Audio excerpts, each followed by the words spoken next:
Muy bien. Continuando con la lista de oradores, tiene la palabra el diputado Pablo Abdala. Muchas gracias, señora presidenta. Nos sumamos a la bienvenida al señor ministro, al señor subsecretario y al resto de la delegación de la Cancillería que los acompañan. Tenemos pocos minutos, señora presidenta, así que vamos a tratar de ser muy concretos y concentrarnos en lo que podemos llegar a considerar como medular de nuestro planteamiento. Creo que el transcurso de esta deliberación ha demostrado la pertinencia del llamado a sala que el señor senador Bordaberry propició cuando se comunicó con nosotros a los efectos de generar esta instancia. No dudamos en darle el apoyo del Partido Nacional y, repito, creo que en función de la importancia del tema y del intercambio al que estamos asistiendo era menester que esto aconteciera. Tal vez estemos aquí, sí, obviamente, para analizar la situación de Venezuela, la grave crisis política que atraviesa, la dictadura cívico-militar que somete a su pueblo, violando sistemáticamente sus derechos humanos, restringiendo sus libertades, arrebatándole la condición que todo pueblo tiene que tener, que es la de ser dueño de su propio destino. Pero estamos, señora presidenta, también y sobre todo para juzgar cómo corresponde, porque para eso está el Parlamento, la actitud de nuestro gobierno, el comportamiento de nuestro gobierno a lo largo de todo este triste proceso. Y yo debo decir, señora presidenta, desde esta bancada, con absoluta honestidad intelectual, que a nosotros nos ha avergonzado mucho la posición que nuestra Cancillería ha sustentado, que creo ha deshonrado la más rica tradición nacional que en esta materia el país históricamente ha exhibido, que ha afectado y sigue afectando el prestigio internacional del Uruguay, como consecuencia de lo que catalogaríamos como evidentes vacilaciones que el gobierno ha tenido a la hora de llamar a las cosas por su nombre y a la hora de señalar que en Venezuela hay una dictadura militar, que en Venezuela se violan los derechos humanos, que en Venezuela hay presos políticos, que se practica la tortura, todo lo que todos sabemos, todo lo que las organizaciones internacionales de derechos humanos han señalado hasta el cansancio y han denunciado con absoluta amplitud y que, sin embargo, parecería nuestro gobierno hasta ahora, por razones que yo creo no son suficientes, se ha negado a reconocer y a llamar, repito, por su nombre. Yo, por supuesto, también me afilio como el senador Bordaberry al respeto personal por el señor canciller Nin, a quien conocemos desde hace mucho tiempo, fue presidente de esta casa. Por supuesto que en su momento valoramos, desde el inicio de la actual administración, los aciertos que en la administración del Ministerio de Relaciones Exteriores el canciller Nin protagonizó en términos de profesionalizar el servicio exterior. Todo eso lo valoramos como tal. Pero creo, señora presidenta, sin embargo, que con relación a este asunto, el ministro de Relaciones Exteriores ha venido a quedar en una suerte de posición complicada con relación a todo el tema de Venezuela. No por su incapacidad personal, que es un hombre muy capaz y muy inteligente, sino como consecuencia de que él integra un gobierno con las contradicciones internas que el gobierno tiene y particularmente contradicciones que notoriamente con relación a esto se dan a nivel del partido que sustenta políticamente al gobierno. El canciller Nin empezó hace ya muchos años o varios meses hablando de que en Venezuela, con un neologismo, dijo, hay una suerte de democracia autoritaria, cosa bastante difícil de explicar, o por lo menos de entender. A mí me resulta bastante complicado entender que esos términos sean conciliables.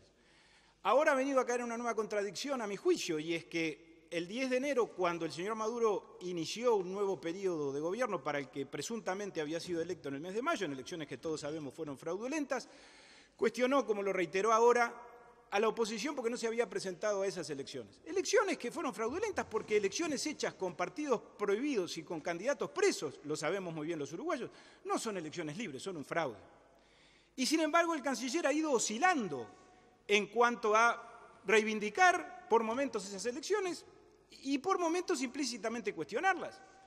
Porque si no, ¿cómo se explica esa reivindicación implícita o explícita en función de que la oposición no compareció con lo que el canciller firmó el jueves pasado en la declaración del Grupo de Contacto Internacional, donde, entre otras cosas, se reclaman elecciones libres, transparentes y creíbles, con lo que yo estoy absolutamente de acuerdo?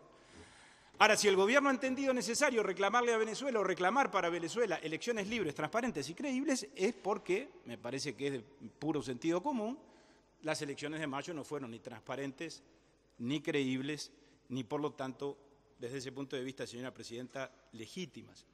Yo creo que es evidente y ha quedado expuesto esto en la exposición del día de hoy del canciller aquí en sala, que los mensajes del día 6 y los del día 7 son inconciliables con relación al mismo tema. Lo son, absolutamente, señora presidenta. Son posturas muy difíciles de conciliar, porque el día 6 el ministro declaró, conjuntamente con el ministro de Relaciones Exteriores de México, no pongamos el tema de los presos políticos, no pongamos el tema de las elecciones libres, dijo también el canciller, porque esa es una condición que puede llegar a irritar al ciervo, puede llegar a desalentar el diálogo, puede llegar a predeterminar negativamente a alguna de las partes, obviamente al señor Maduro, que es quien detenta el poder del Estado, para que se siente en una mesa de negociación. Esa era una postura, compartible o no, nosotros no la compartimos, consideramos que el diálogo por definición es imposible, porque evidentemente para dialogar se necesita la voluntad de por lo menos dos, y aquí está claro que el presidente de la Asamblea Nacional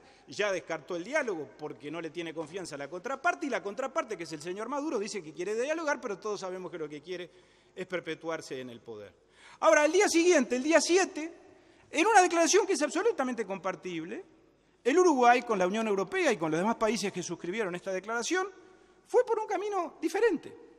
Lo que el día anterior era una condición que podía complicar que se generara una instancia de diálogo, pasó a ser la primera demanda y reivindicación de estos países en esta declaración que se firmó en Montevideo. Que yo simplemente voy a detenerme muy rápidamente en algunos de sus contenidos porque es bien interesante y, repito, son todos compartibles. Aquí se exigen elecciones libres y transparentes, como ya dije. Se reclama restaurar la plena democracia, el Estado de Derecho, la separación de poderes y el respeto por el mandato constitucional de las instituciones, entre ellos el de la Asamblea Nacional. Si se exige la restauración de estas cosas, es porque se parte del supuesto que no hay ni plena democracia, ni Estado de Derecho, ni separación de poderes. Y todos sabemos que no lo hay. Todos sabemos que en Venezuela se ha arrasado con la independencia de los poderes, que el gobierno controla el poder judicial, que el gobierno controla el poder electoral, que el gobierno convocó a una elección también fraudulenta de una asamblea constituyente que en lugar de cumplir la misión que teóricamente una asamblea constituyente tendría que cumplir de acuerdo a la Constitución venezolana, que es modificar la Constitución o reformar el Estado, todos sabemos que lo que intentó y en los hechos hizo en forma absolutamente antidemocrática e inconstitucional fue sustituir o reemplazar o arrasar la potestad y las atribuciones de la Asamblea Nacional, que es la autoridad, como todos sabemos, electa democrática y legítimamente, como además esta declaración ahora ha venido a recordarlo una vez más. Aquí se reivindican o se reclaman también, señora presidenta, la plena vigencia de las libertades fundamentales y los derechos humanos de todos los venezolanos. Se deploran los muertos, los heridos causados por el excesivo uso de la fuerza, y eso está muy bien.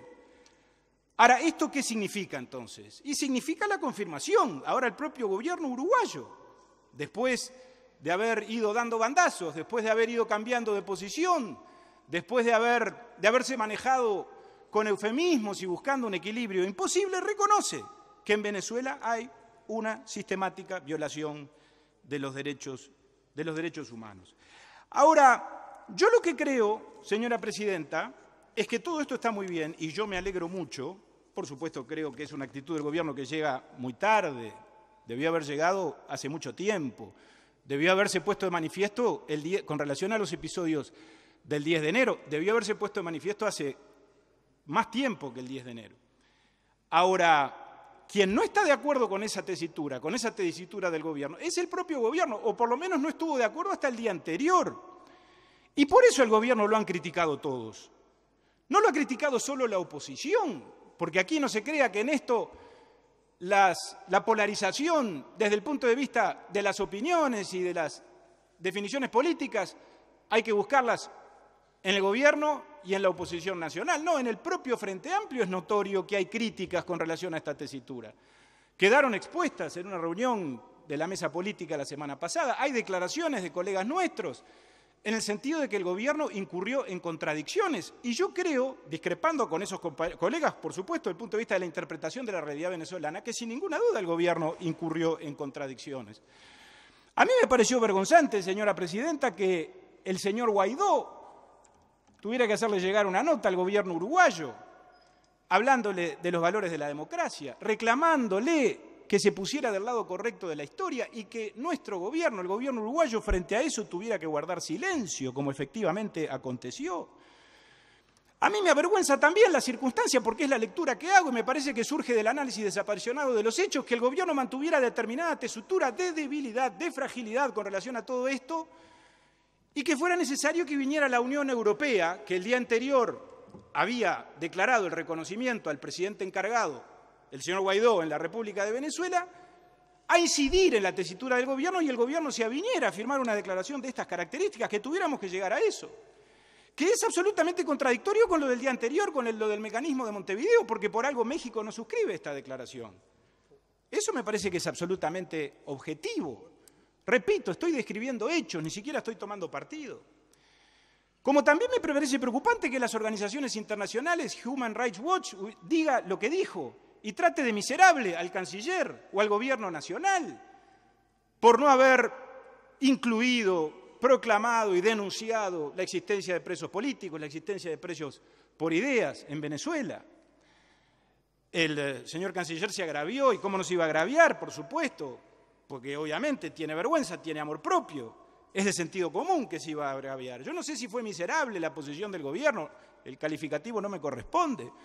Fue repudiable esa tesitura, fue cuestionable, bueno, cuestionable por lo menos yo creo que fue.